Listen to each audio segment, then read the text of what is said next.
And we are live here to chat about tonight's episode of Suits, which was episode 8 of season 8. This is an empty yogurt container. I'm so sad about it. I want more yogurt. And it was entitled Coral Gables. We're also here to chat about one other tiny thing. I met Gina Torres, the real one, not the cardboard one. And I'm going to show up the picture while I'm pulling it up. Shana, say hi. Hi. The real. Shana's already seen the picture, obviously. I think I sent it to her fairly soon after this happened. Because I would have broken up with you if you didn't, so. Okay, so here it is, you guys. Look at that. Aw. Anyways, yeah. I met her at DragonCon. It was great. Talked to her for a little bit.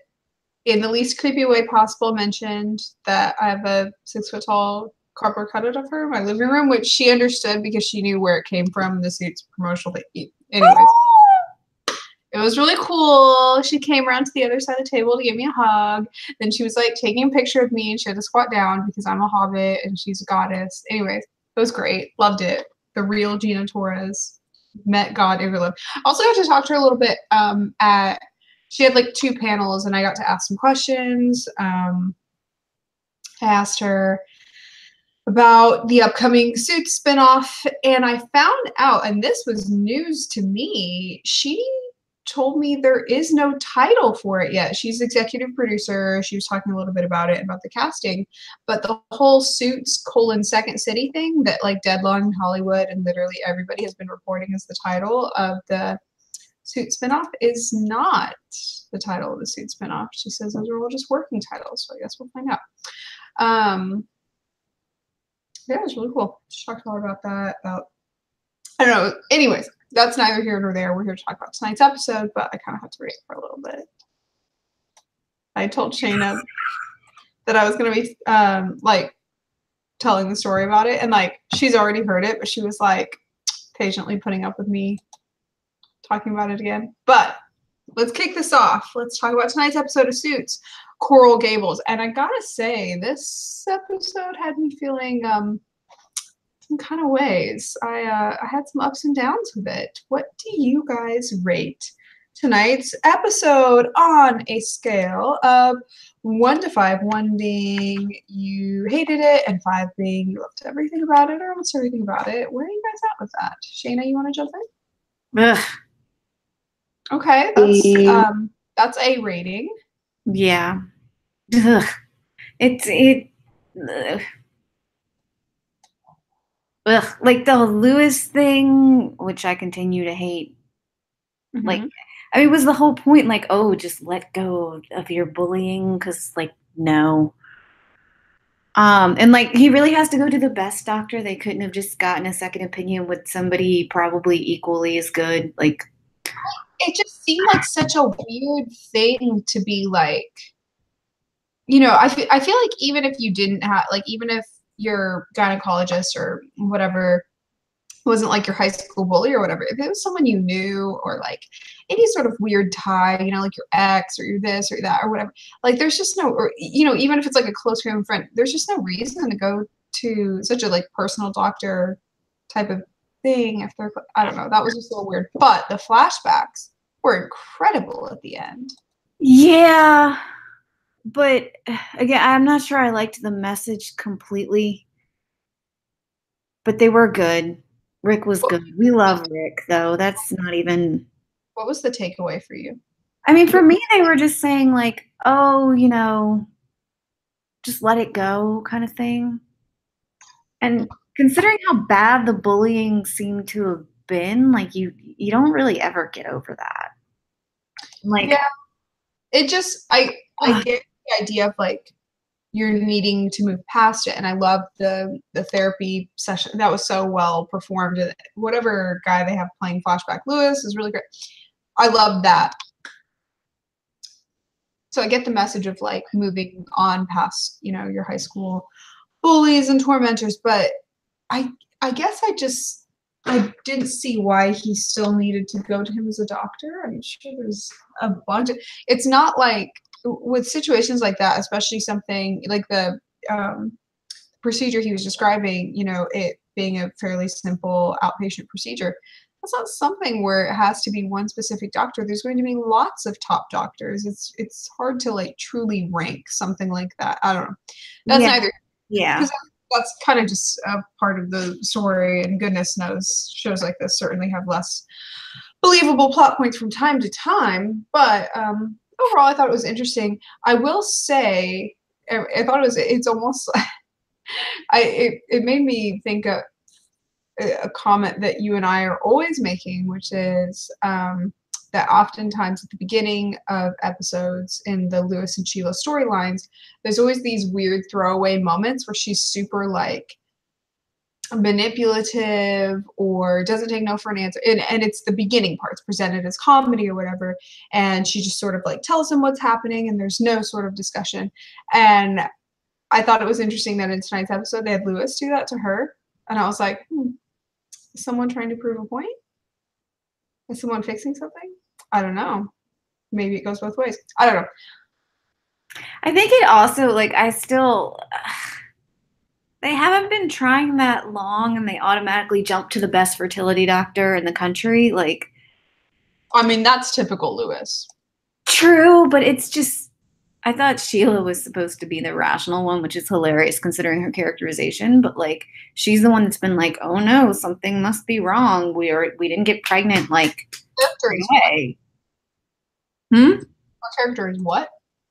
Her characterization, like, she's somehow the rational one of the two. I thought you said her character is Asian, and I was like, what does that have to do with being rational? And she's not. I thought it was just like this a weird, obscure throw, and I was like, Shana, what are you talking about? All right, maybe that was just me hearing that. Y'all let me know.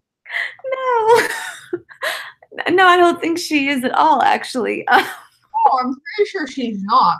Sorry, I'm sitting here eating chocolate on camera. Go on. You know, in Dogma, they always said like hearing the voice of God like is really bad for mere mortals. I think you meeting Gina has proven that. Mm-hmm. No, 100%. I haven't been able to hear clearly since. But yeah, it needs to end.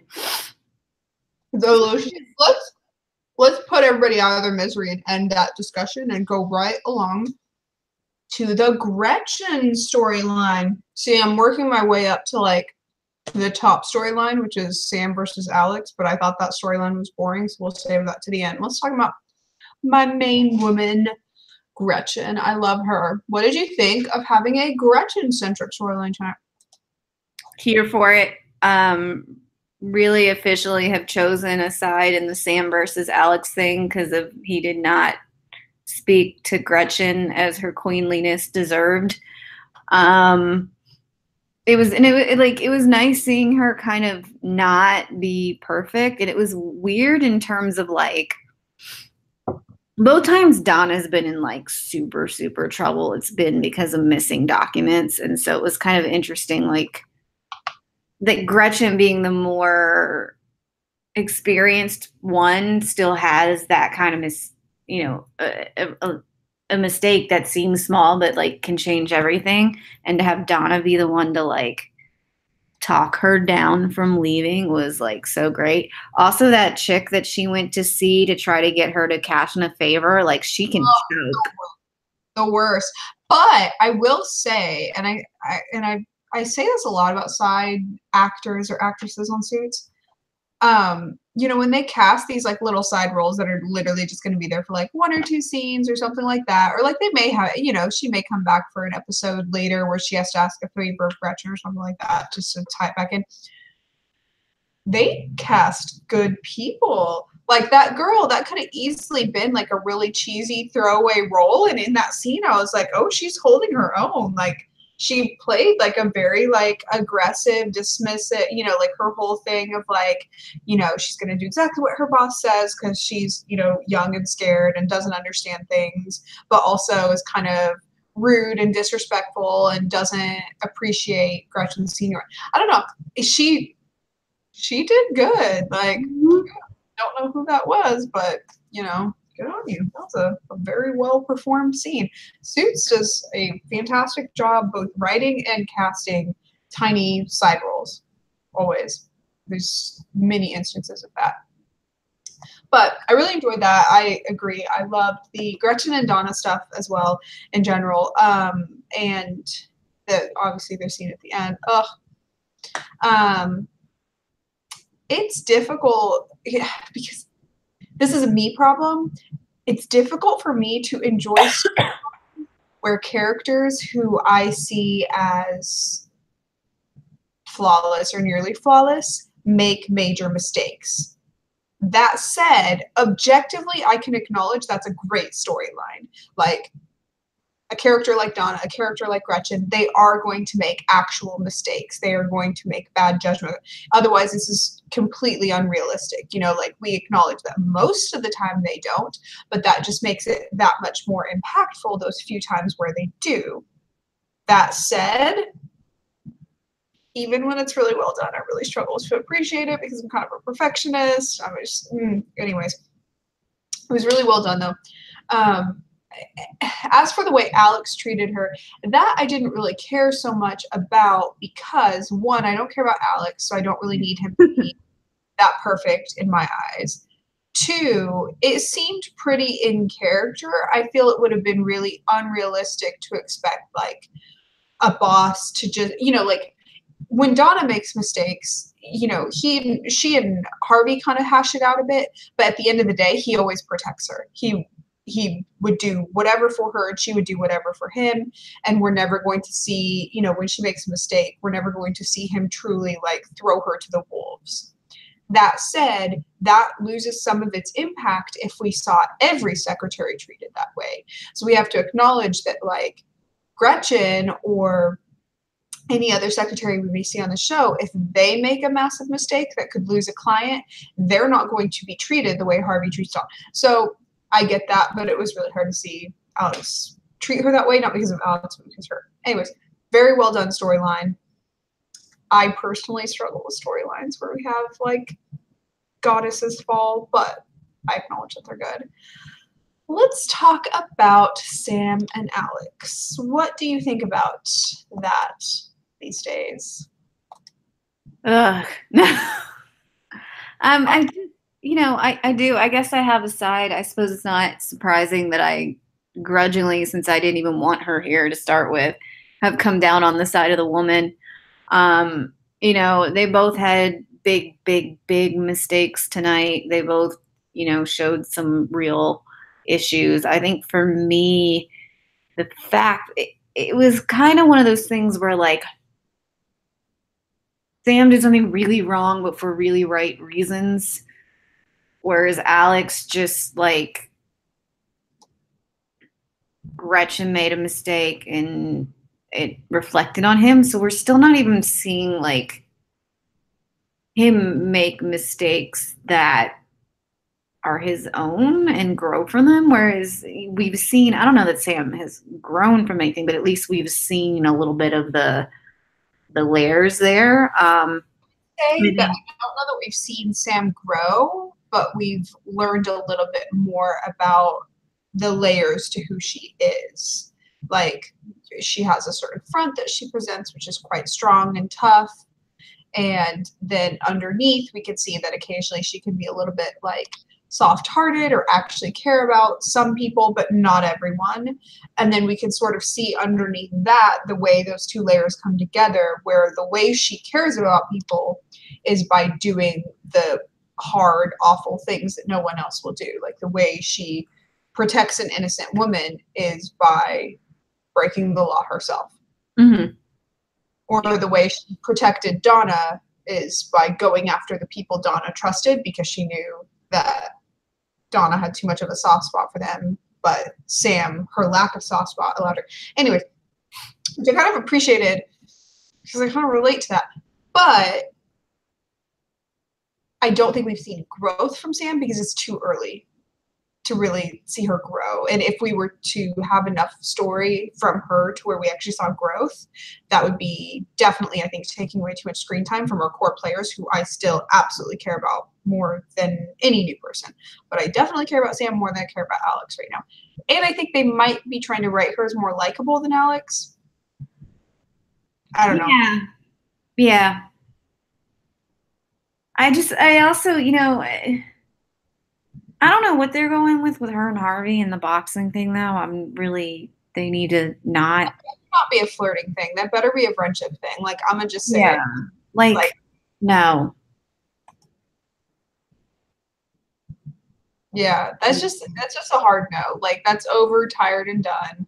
Let's not play with the idea of Harvey sleeping with another female version of himself. Go rewatch seasons 1 through however many if you want to see that. Like, it's been there, done that, tired. And I'm really tired of the idea that a woman is only relevant if she is sleeping with a male lead of a show. Like, come on, it's 2018. It's 2018. She could date Katrina though. Or Donna.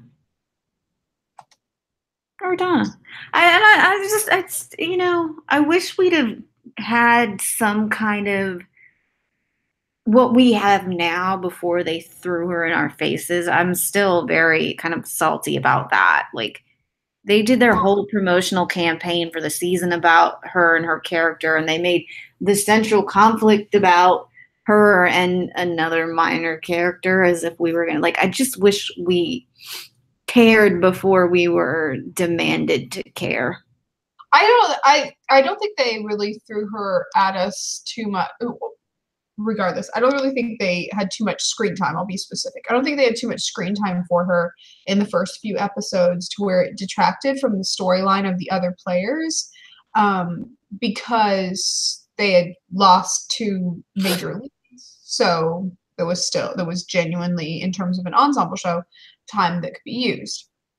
And I think that the major players that I care about, which is mostly Donna, also Katrina, Lewis when his storyline is actually good, and Harvey in relation to Donna, all of those are getting just as much, if not more, storyline than they had before. I think the legitimate issue that you're bringing up that you had is, I guess, the promotion of this season.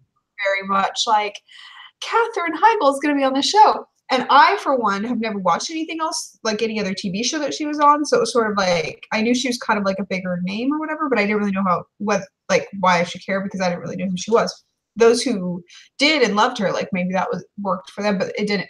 But for me, now that I know who the character is, now that I've seen it, I can get hyped for the fact that, like, ooh, Sam is on this show. Like, Sam is cool. I care about Sam just as much as I've ever cared about, like, a good few female side characters, or season long, or more than, so I think she's interesting. I mean, they certainly could ruin it or they could keep it good, but I think right now she's interesting and fun and well played. I just didn't really care until I knew who the character was, because I didn't have an attachment to the actress. But I think this show's had a lot of big name actresses and actors, so maybe I'm just kind of desensitized to it. Like that one season where they had half of Game of Thrones on there. Like, oh my God, all of the Game of Thrones people are on suits. And I was like, and they've had, it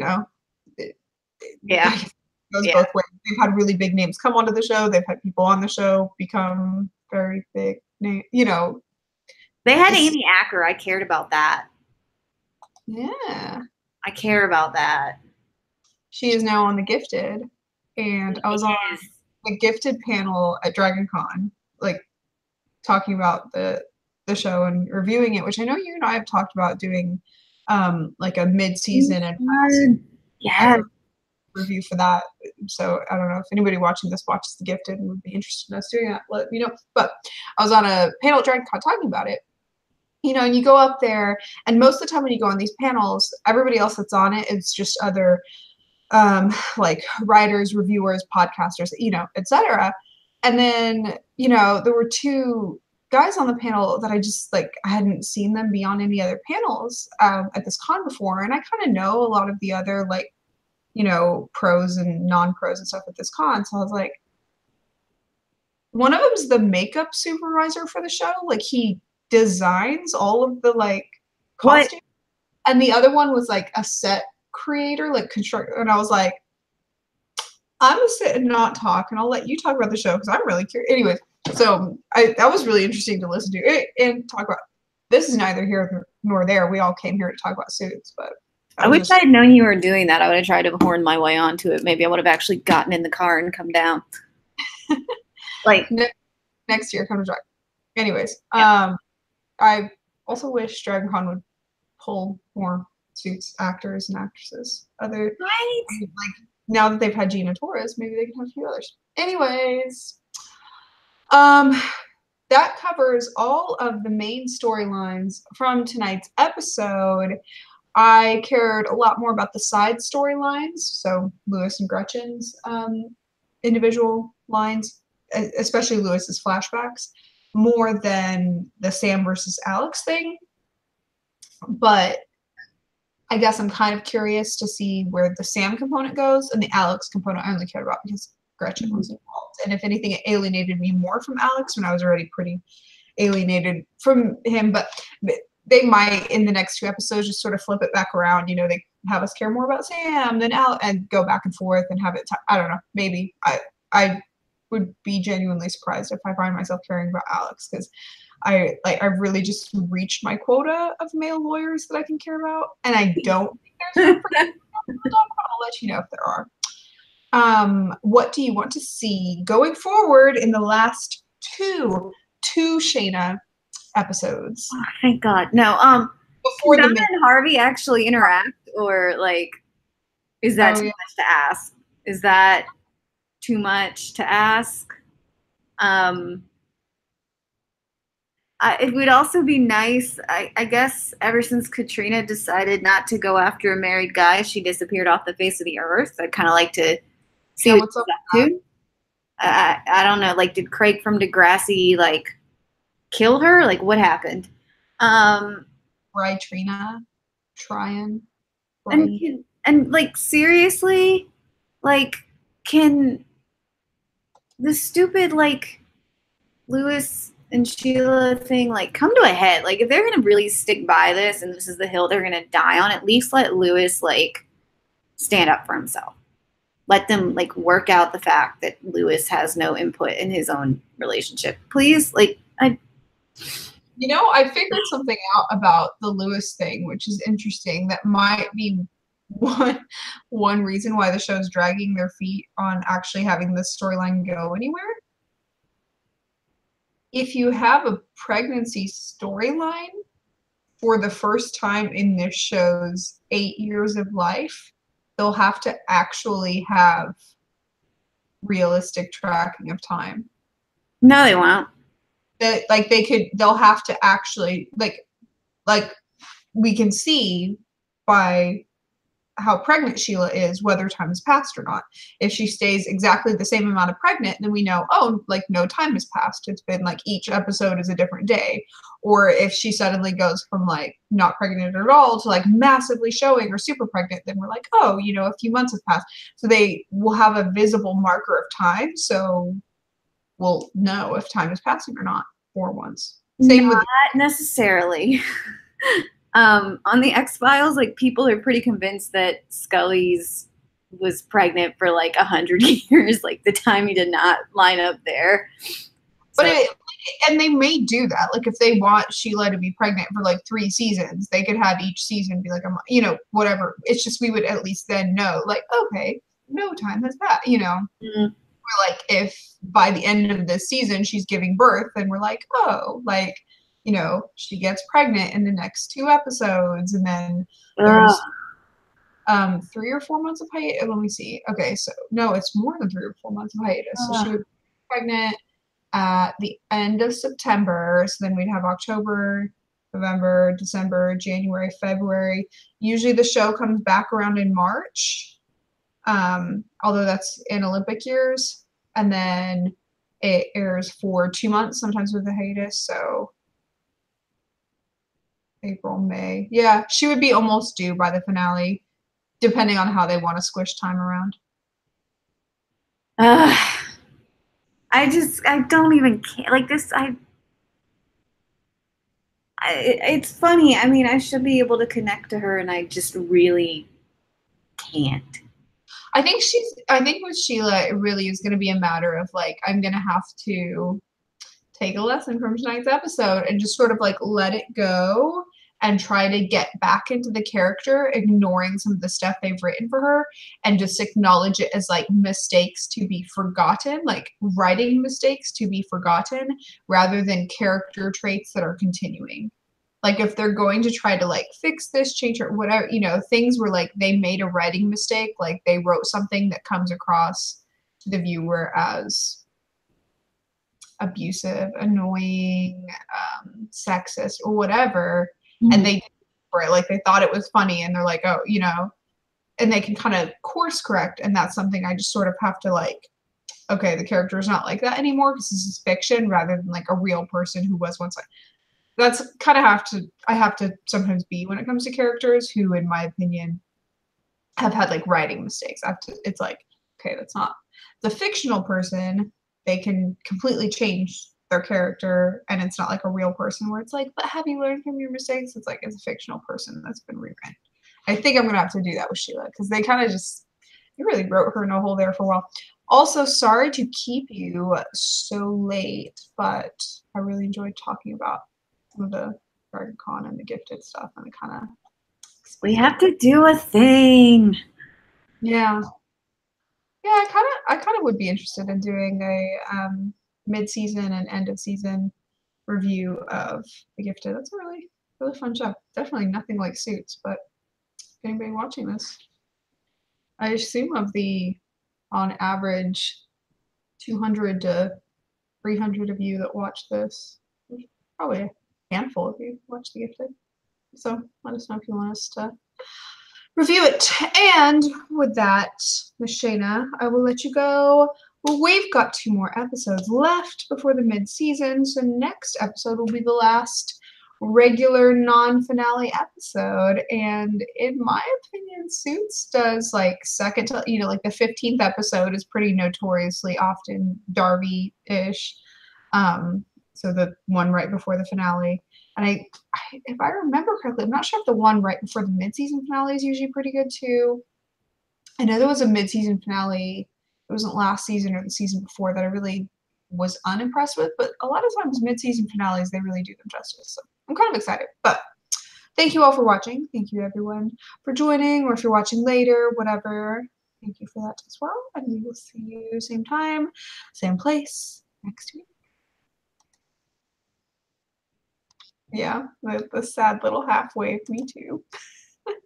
Bye. Bye.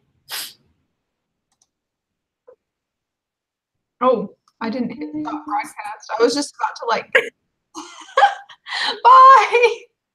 Bye.